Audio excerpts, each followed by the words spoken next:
And this one gets real interesting because Shayilan, Narco, I've had some things to say about Shayilan. The Derek Minner fight, that's going to be a big topic of discussion on, MMA betting podcast this week.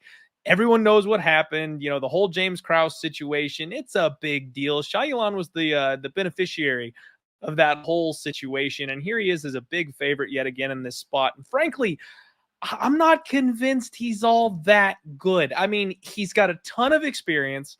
He's a human fire hydrant, so he's strong as shit. He's got great offensive wrestling. He does bite down on the mouthpiece and swing those big, powerful hooks. He's got that classic wrestle boxer thing going on with the knockout power to go with it. But he's got 6 losses by submission. I mean, he's not a guy he doesn't seem to be careful enough when he's in people's guards. We've seen him get deep in arm bars and he just kind of muscles his way out of it. I actually thought Minner was going to be live to sub this guy in round 1 before we found out about the injury. I had the under in that fight, thinking one or the other was going to die there early. Worked out better than I expected. But Steve Garcia, 13-5, training at Jackson Wink. This guy, I mean, he's just a pressure cooker. He gets hurt in every single fight.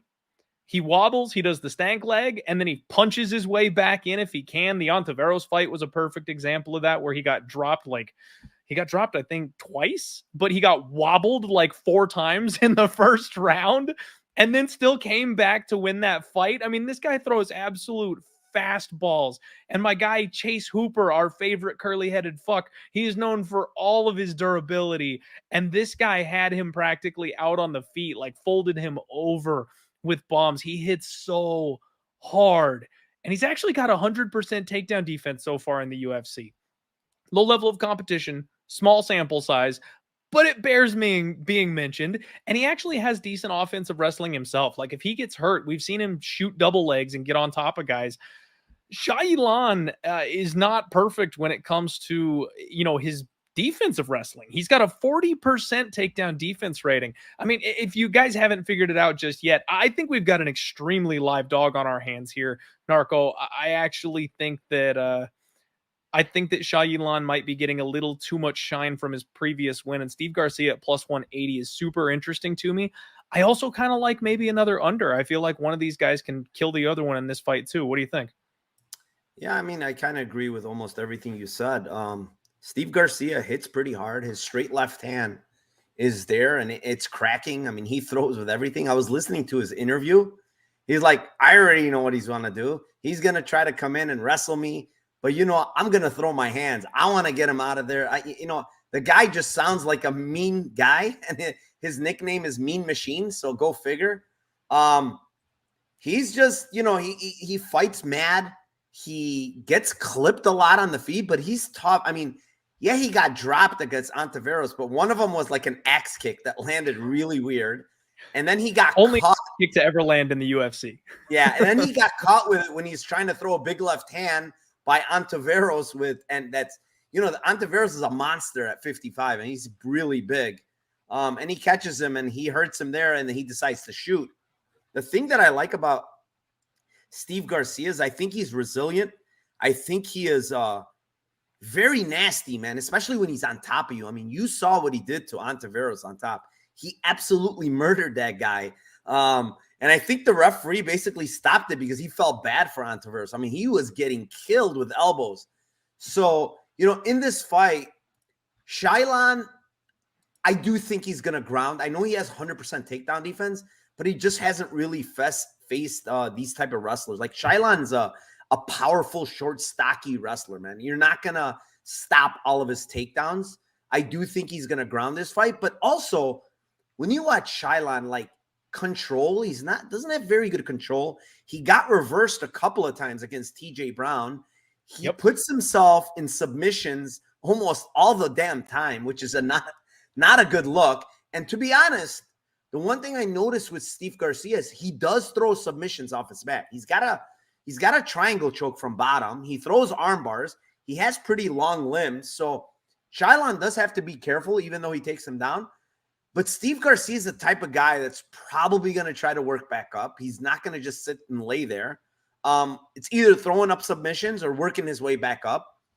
And then on the feet, like I think both guys can get. I do think Shayilan throws with power. but he's extremely sloppy. They're like overhand, like very, very sloppy punches. And it's not to say that Steve Garcia isn't sloppy, because he tends to get sloppy too. I just think he throws the more straighter shots, which matters on the feet. You know, when you're throwing looping punches and the other guy's throwing straight punches, his are probably going to land first. So, kind of agree with you on the under, but the scary part is like having Shayilan, like both guys seem durable, and having Shayilan like land a takedown, lay on top, where the clock kind of like rolls is what I'm afraid of. So with that being said, it's dog or pass for me here at this point. I'm not laying this type of price with Shayilan at minus 225. I think this guy is more of a guy that I want to back as a dog, or like even money, where against guys that don't have very good takedown defense. So with that being said, I'm dog or pass here. So I'll be leaning Steve Garcia, but I don't have a bet currently. Okay. Yeah, I'm kind of in the exact same boat, and I'm glad you mentioned the offense from his back, because I was going to bring up the Luis Pena fight. I don't know if you got a chance to run it quite so far back to catch that fight, but man, he never got taken down in that fight. Luis Pena took his back every single time. It was always in like a weird transition or a weird scramble. Pena threw in the body triangle and jumped on his back, and that's how it got on the ground every time. And in fact, Garcia is the one that took Luis Pena down a couple times and got reversed or rolled. So his takedown defense totally checks out. But at the end of that fight, he finally realized, shit, I'm not going to get to strike with this guy. He got him deep in a triangle. It was a really tight triangle that he threw up and had him in there. I actually think, I mean, if we're going to like pull the tinfoil cap early out this week, Narco, I think that there's a chance Garcia submits Shayilan Nuerdanbieke, whether it be like the club and sub because he hurts him and he panics and shoots a takedown and leaves his neck out there, or even if he just gets grounded again for 10 minutes and realizes, well, I got to do something from my back. I think this kid can catch him in a sub. I also think he's obviously live for the knockout. Every time Shayilan seems to get finished at the higher level, loses at the higher level, almost seems like it's that finish loss, and TJ Brown had him in a bunch of bad positions. I'm leaning dog or pass. I'm leaning with Garcia inside the distance, and depending on a number, I may be sprinkling that sub prop.